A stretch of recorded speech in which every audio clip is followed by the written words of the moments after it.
Hello and welcome to Mecha Anime Reviews, and today we're going to take a look at Hyper Combat Unit Dangaioh.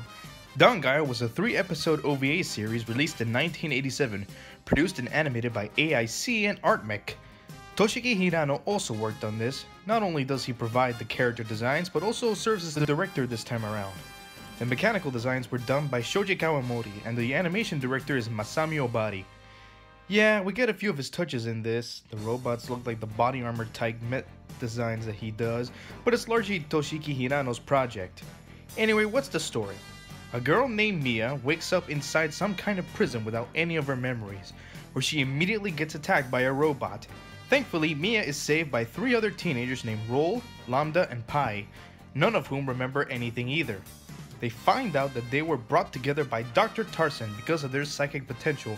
The good doctor has turned them into cyborgs, planning on harnessing their powers to form the most powerful weapon in the universe. Haha, no.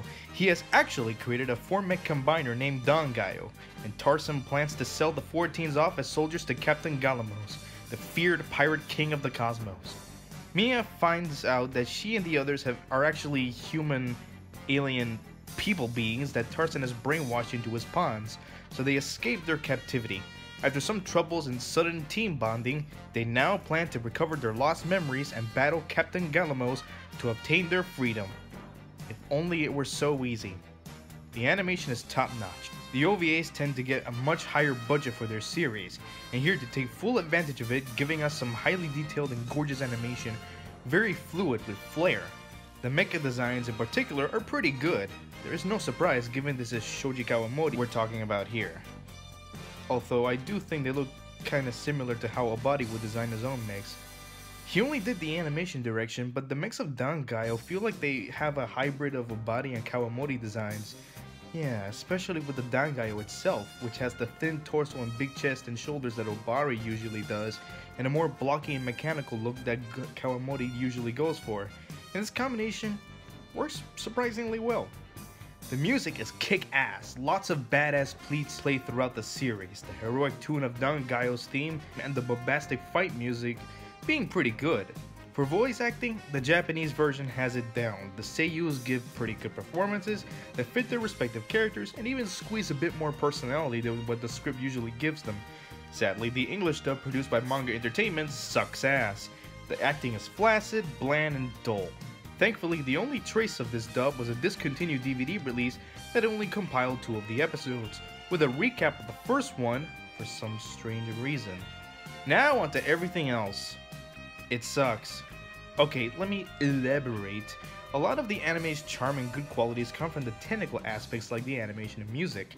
Everything else I feel is rather lackluster and devoid of substance. Characters are extremely bland and unmemorable, lacking genuine depth or interesting character traits that made them stand out. Mia is just a passive female main character who doesn't like fighting, and Lambda is that too, but with a darker backstory. Roll is the generic guy, and the villains are stereotypical and one-dimensional bad guys without anything else to them. About the only 2 characters I even remembered were Pi and Tarson, and they come with their own problems, which I'll get into later on.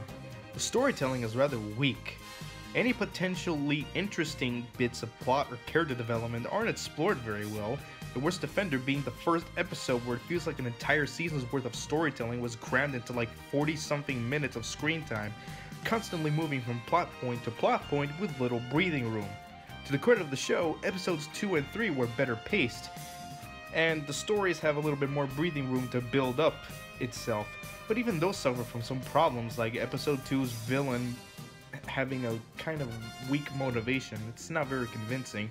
In episode 3, abandoning its plot near the end and having a kind of crappy ending that, as far as I know, only Super Robot Wars ever offered any resolution to. For positive features, I mentioned I like Pi and Tarson. Well, that's kinda true. I did think they have more personality compared to the others. Pi's aggressive toughness is a change of pace from the other Dangaioh team's blandness, though her potential as a character I feel was kinda wasted, especially her being the daughter of Captain Galamos. You'd think that'd be a bigger plot point, but it feels like an afterthought, and it never really provides any drama or tension past episode 1. Tarson joins the Dangaioh team by the end of the first episode, and he's kind of fun, but his suddenly genuine helping of the Dangaioh team feels forced and contrived, and you kind of question why he waits until the situation gets bad for him to reveal anything about their pasts. At least the sacrifice near the end did feel kind of sad, so I guess I felt more emotionally connected to him compared to the others. The fights are cool and the world seems fairly interesting, but it's ruined by a lame, mediocre storyline that doesn't amount to much. This isn't like SKO where the plot was merely an excuse for action scenes. The show clearly tried to have character development and plot that I just think it didn't work out too well. Oh well, see you next time on the next Mecha Anime Reviews. Crossfire, crossfire, crossfire, just cross